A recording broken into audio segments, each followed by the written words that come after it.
Aloha, it's Katie, and you are probably watching this video for the same reason that I'm making it.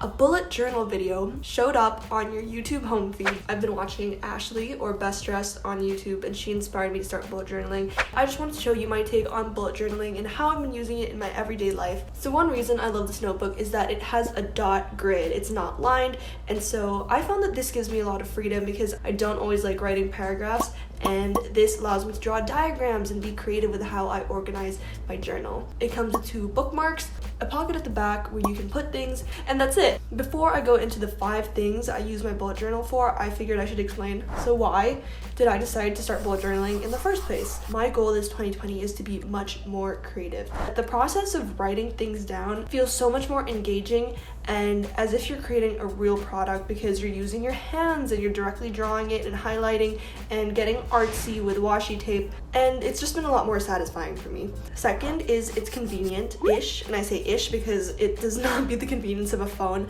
or digital journal, but it is pretty easy to bring around and just slip in my bag.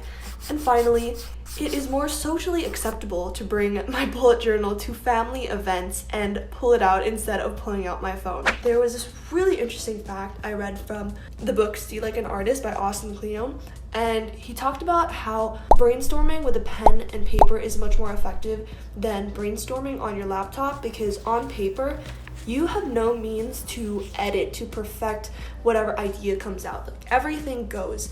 And you don't realize it, but when you're on your laptop, you're constantly hitting that delete key, that undo button. Now I'll tell you the 5 things I use my bullet journal for. The first thing I use my bullet journal for is my weekly planner. So that goes from Mondays to Sundays. For each day, I will leave 3 square bullet points and 3 circular bullet points to represent the top tasks and activities I have for the day. So for the rectangular bullet points, I will put scheduled events that my schedule will revolve around for that day. So if I have a lunch with a friend or if I have to call an advisor, then those will go there because these are times I cannot change. But for the circular bullet points, these are projects and tasks that I want to do for the day. It can be any time, but there'll be things like design a YouTube video thumbnail or film a video. And at the top of each page, I will add the date and the topic. So it could be podcast, thoughts, ideas, just on the top left or right of the page. These are all flexible, but I choose to spend my days focusing on 3 things so I don't get overwhelmed, but I also get the most important things done. Second is I use this for, of course, a journal.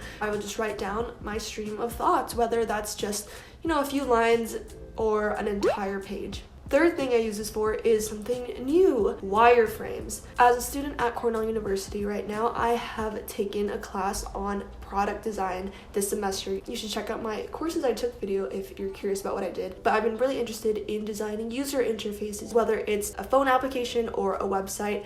I will start my design process by brainstorming sketches. Fourth thing I have is idea lists. So these can range from K-drama rants. I've been watching The Heirs and W this winter break, and I really need a fangirl buddy. Lee Jung-suk and Kim Woo-bin, please. I write down my YouTube video ideas and brainstorm my goals for 2020, New Year's resolutions, blah, blah, blah. All that stuff you do at the start of the year and maybe or maybe not follow through the rest of the year. The last thing I use my bullet journal for is I listen to a podcast before I go to bed. And because I want to retain what I listen to, I will use an entire page to write down key takeaways. Now to take a quick moment to talk about styles. If we're talking about fonts, I only have 2 styles. Normally my headings will be in cursive. In terms of organization, I will either use solid lines or dotted lines. For bullet points, I use either filled in ones or just the outline. I have multiple ways to emphasize certain text. These can range from borders to underlines to brackets to clouds. And if I want to accent certain ideas, I will use my highlighter in 2 ways, either with this stroke style or with a halfway underline. Okay, to wrap this video up, when now in my day do I bullet journal? For my weekly planner, I will write out my goals the day before, so when I wake up, I can refer to it and remember what I had in mind last night, because chances are I will get very sucked into a dream I have and totally forget that what seemed like my reality for 8 to 9 hours is actually just a dream. Or is it? Where do I do this? Again, most of it is in my room because I'm a homebody, but I will occasionally bring it outside with me to parks or family meals. I mean, I won't be doing that when I'm back in school, but that's what I did this winter break. So that's how I use my bullet journal. I'm really surprised with how much I was able to extend this video when I thought I would be able to finish it in 2 minutes with just a time lapse of me bullet journaling, but I really have too much to say and no one to say it to. So I'm really so excited for this year because I have video ideas that I actually want to do. I did a lot on Cornell just because honestly it was easier to do, and my life as a student is a big part of my life, but now I want to change it up a bit. I want to focus more on the other creative things I do. I will see you next weekend with another new video. Bye guys!